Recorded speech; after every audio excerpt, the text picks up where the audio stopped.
সকাল থেকে প্রচণ্ড বৃষ্টি, ঘুম থেকে উঠেই দেখছি বৃষ্টি হয়ে যাচ্ছে। অফিস যাবো কী করে সেটাই ভাবছি, দেখা যাক কীভাবে যাই।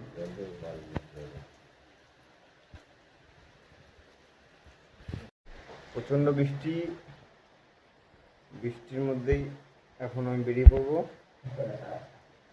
রেনকোটের প্যান্ট পরা হয়ে গেছে, এবার রেনকোটটা পরবো, জ্যাকেট পরবো।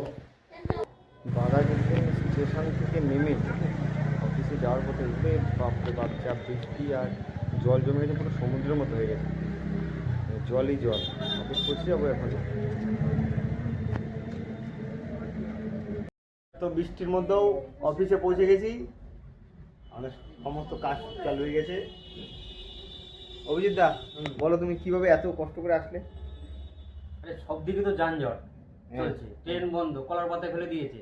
ট্রেন বন্ধ, 2 ঘন্টা পরে ছাড়লো, তারপরে খুব কষ্ট করে অফিসে পৌঁছাতে পারলাম না, এখনো পর্যন্ত পৌঁছাতে পারিনি। স্টেশনে বসে আছি। অবস্থা খুব খারাপ। অফিসে এসে সবাই সবার মতো কাজে বসে গেছি।